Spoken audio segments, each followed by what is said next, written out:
ওদি গেল আমেরিকা, তার ছক্কা গেল প্রফেসর ইউনূস বাংলাদেশে বৈশা। বাংলাদেশের কৌশলগত এবং কূটনৈতিক সক্ষমতা আন্তর্জাতিক অঙ্গনে নতুন উচ্চতায় পৌঁছেছে এই গত কয়েকদিনে। বিশ্বব্যাপী প্রযুক্তিগত এবং রাজনৈতিক অগ্রগতির কেন্দ্রবিন্দুতে বাংলাদেশ এখন একটা গুরুত্বপূর্ণ খেলোয়াড় হিসেবে আবির্ভূত হয়ে গেছে।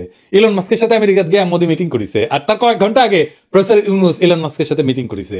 আমরা মোদির আমেরিকা সফরের সাথে প্রফেসর ইউনূসের ইলন মাস্কের মিটিং এর একটা তুলনামূলক আলোচনা করব। ইলন মাস্ককে যারা চিনেন না আর কেন ইলন মাস্ক আগামীর বিশ্ব রাজনীতিতে গুরুত্বপূর্ণ তা একটু আলোচনা করে আনি। ইলন মাস্ক টেসলা কোম্পানির মালিক, ও শুধু প্রযুক্তি উদ্যোক্তা না, এখন বিশ্ব রাজনীতির একটা গুরুত্বপূর্ণ চরিত্রে পরিণত হয়েছে। এর কারণ হইতেছে ব্যবসায়ী স্বার্থ, প্রযুক্তির উপর আধিপত্য এবং আন্তর্জাতিক কূটনীতিতে তার ক্রমবর্ধমান প্রভাব। স্পেস এক্স এবং মহাকাশে সে রাজত্ব করে। মহাকাশ এখন ভূ রাজনীতির গুরুত্বপূর্ণ অংশ এবং ইলন মাস্ক এটার কেন্দ্রে আছে। স্পেস এক্স মার্কিন যুক্তরাষ্ট্রের জন্য মহাকাশে আধিপত্য বজায় রাখার অন্যতম প্রধান হাতিয়ার। ওর স্টারলিংক বলে স্যাটেলাইট ইন্টারনেট পরিষেবা আছে, ভূ রাজনীতিতে গুরুত্বপূর্ণ হয়ে উঠছে। ইউক্রেন যুদ্ধের সময় স্টারলিংক রাশিয়ার বিরুদ্ধে ইউক্রেনের যোগাযোগ ব্যবস্থা সচল রাখার মূল ভিত্তি ছিল। স্পেস এক্স বর্তমানে চীনের মহাকাশ প্রকল্পের বড় প্রতিদ্বন্দ্বী এবং মার্কিন সামরিক বাহিনীর সাথে গভীরভাবে সংযুক্ত। যে কোনো দেশের যোগাযোগ এবং তথ্য প্রবাহ নিয়ন্ত্রণ করতে পারা মানে রাজনৈতিক শক্তি অর্জন করা। স্টারলিংক এখন বিশ্বজুড়ে স্বাধীন ইন্টারনেট সংযোগ দেওয়ার একটা গুরুত্বপূর্ণ হাতিয়ার। এটা এমন একটা প্রযুক্তি যা সরকার চাইলেও পুরোপুরি নিয়ন্ত্রণ করতে পারবে না, ফলে এটা ক্ষমতার ভারসাম্য বদলে দিতে পারে। এই জন্যই ইন্ডিয়া এটা নিতে চায় না। বাংলাদেশে জুলাই যদি স্টারলিংক থাকলে নিয়ে, তাহলে আমরা আরো 7 দিন আগে হাসিনাকে জয় বাংলা করে দিতে পারতাম। ইন্টারনেট বন্ধ করে এসে কয়েকদিন এক্সট্রা লাইভ পাইছিল। এই পৃথিবীর যে শক্তির ভবিষ্যৎ এনার্জি, এটা নির্ভর করবে কার্বন মুক্ত জ্বালানির উপরে। সেইখানে ইলন মাস্কের টেসলা এটা অগ্রগামী। বৈদ্যুতিক গাড়ি শিল্পের নেতৃত্ব দিয়া ওই ফসিল ফুয়েল মানে পেট্রোল, তেল, কেরোসিন ইত্যাদি এটার ভিত্তিক যে অর্থনীতি এটাকে চ্যালেঞ্জ করছে সে। চীন, আমেরিকা, ইউরোপ, ভারত সবাই চায় টেসলা প্রযুক্তি এবং বিনিয়োগ, ফলে এই দেশগুলোর উপরে সে প্রভাব বিস্তার করতে পারে। টেসলা ইতিমধ্যে চীনে বিশাল কারখানা গড়ে তুলছে, তাকে চীন অর্থনীতির সাথে গভীরভাবে সংযুক্ত করছে। এটা ছাড়াও কৃত্রিম বুদ্ধিমত্তা মানে আর্টিফিশিয়াল ইন্টেলিজেন্স, এইটাই হইতেছে ভবিষ্যতের প্রযুক্তি। আগামী বিশ্ব রাজনীতির অন্যতম শক্তি হবে আর্টিফিশিয়াল ইন্টেলিজেন্স, যেখানে ইলন মাস্ক একটা বড় খেলোয়াড়। এক্স এআই নামে একটা নতুন এআই কোম্পানি করেছে, যা ওই যে ওপেন এআই, চ্যাটজিপিটি শোনেন না, আর গুগলের সাথে প্রতিযোগিতা করছে। তার নিউরালিঙ্ক বলে একটা প্রকল্প আছে, মানুষের মাথার সাথে, ব্রেনের সাথে, মগজের সাথে কম্পিউটারের যোগাযোগ। মানে আপনি চিন্তা করবেন না, লেখা হয়ে যাবে কম্পিউটারে। হ্যাঁ, এটা সামরিক এবং গোয়েন্দা অপারেশনে ভবিষ্যতে খুব গুরুত্বপূর্ণ হতে পারে। কৃত্রিম বুদ্ধিমত্তার নীতি এবং ব্যবহার নিয়ন্ত্রণে মাস্কের প্রভাব সরকারগুলো থেকেও বেশি হয়ে উঠতে পারে। এটা ছাড়া সোশ্যাল মিডিয়া এবং রাজনৈতিক প্রভাব আছে। টুইটার ছিল না, আছে না, আগে নাম ছিল টুইটার, এখন এক্স হয়েছে। এটার মালিক কিন্তু ইলন মাস্ক। গণতন্ত্র, তথ্য প্রভাব এবং রাজনৈতিক প্রচারে সোশ্যাল মিডিয়া এখন মূল অস্ত্র। আপনারা তো দেখেছেন, আমরা তো ইউটিউব আর ফেসবুক দিয়ে হাসিনার আধা জয় বাংলা করে দিছি। তো এই টুইটার কিনা রাজনৈতিক বিতর্কের কন্দেমন্ত্রীতে চলে আসছে। বিশ্বজুড়ে জনমত তৈরিতে টুইটারের বিশাল ভূমিকা আছে, যেটা এখন তার নিয়ন্ত্রণে। মার্কিন প্রেসিডেন্ট নির্বাচন, ব্রিটেনের নির্বাচন, ভারতের নির্বাচন, এমনকি বাংলাদেশের এই বিপ্লবেও পাকিস্তানের পরিস্থিতিতে টুইটারের প্রভাব আছে। এটা ছাড়া বিশ্ব কূটনীতিতে মাস্কের সরাসরি ভূমিকা আছে। অনেক সময় মাস্ক এমন কূটনৈতিক কাজ করে যা সাধারণত রাষ্ট্রনায়করা করে থাকে। ইউক্রেন যুদ্ধের সময় মার্কিন সরকার এবং ইউক্রেন মাস্কের স্টারলিংক ব্যবহারের উপর নির্ভর করেছিল, আগেই তো বলছি। মধ্যপ্রাচ্যে তার টেসলা এবং স্পেস এক্সের বিনিয়োগের কারণে সৌদি আরব, কাতার, তারপরে সংযুক্ত আরব আমিরাত, এটার সাথে তার ঘনিষ্ঠ সম্পর্ক তৈরি হয়েছে। চীনের সাথে তার অর্থনৈতিক সম্পর্ক গভীর। বেজিং আর ওয়াশিংটনের মধ্যে উত্তেজনা থাকলেও ইলন মাস্কের ব্যাপারে দুই পক্ষই মহব্বত দেখায়। আমেরিকান রাজনীতিতে ইলন মাস্কের প্রভাব দ্রুত বাড়তেছে। প্রকাশ্যে রিপাবলিকান দল এবং ডোনাল্ড ট্রাম্পের সমর্থন করছেন তিনি, মার্কিন রাজনৈতিক মঞ্চে গুরুত্বপূর্ণ করে তুলছে তাকে। আমেরিকার প্রযুক্তি খাত এখন বড় অংশ মাস্কের হাতে, যা তাকে রাজনীতিবিদদের উপর প্রভাব বিস্তারের সুযোগ করে দিছে। তাই আগামী দিনে আন্তর্জাতিক রাজনীতিতে ইলন মাস্কের ভূমিকা অনেক রাষ্ট্রনায়কের চাইতেও বেশি গুরুত্বপূর্ণ হতে পারে। এই জন্যই প্রফেসর ইউনূসের সাথে ইলন মাস্কের মিটিংটা গুরুত্বপূর্ণ। কি আলোচনা হয়েছে? বাংলাদেশের স্টারলিংক আসছে। এইটা বাংলাদেশের গ্রামীণ জনগোষ্ঠী, নারী উদ্যোক্তা এবং তরুণদের ক্ষমতায়ন করতে পারে। প্রফেসর ইউনূসের একটা গ্রামীণ ফোন নিয়ে একটা এক্সপেরিয়েন্স আছে। স্টারলিংকের সাথে গ্রামীণ ফোন এবং এই গ্রামীণ ইন্টারনেট কমিউনিকেশন এইটার সাথে যুক্ত হয়ে যাবে।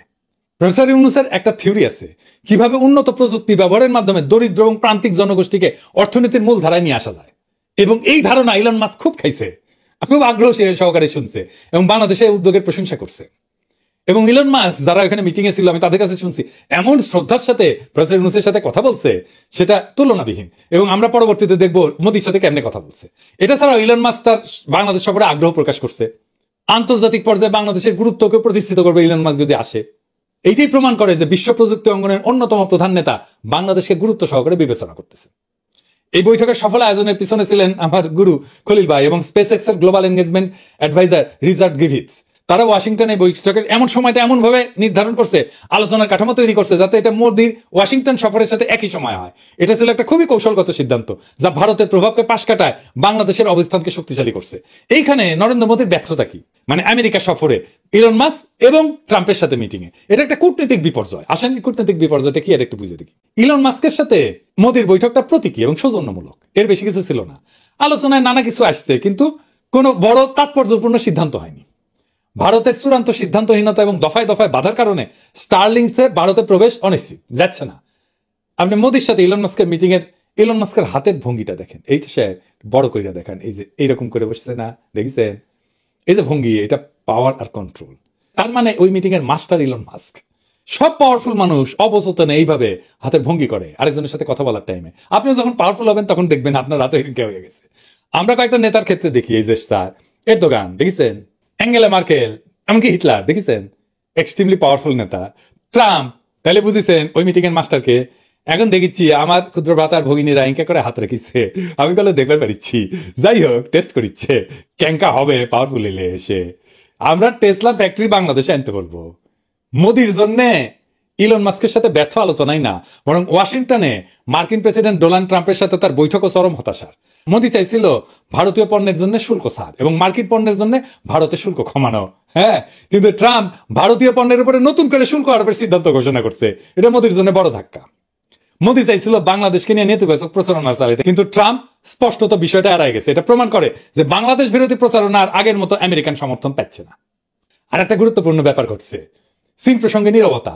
মোদি আশা করছিল যে ট্রাম্প চীনের বিরুদ্ধে কঠোর মন্তব্য করবে, যা ভারতের জন্য কৌশলগত সুবিধা দেবে, কিন্তু ট্রাম্প একবারও চীনের বিরুদ্ধে কোনো কথা বলেনি, যা ভারতের ইন্দো প্যাসিফিক নীতির জন্য একটা বড় ধাক্কা এবং মোদির জন্য একটা অপমানজনক কূটনৈতিক আচরণ ছিল।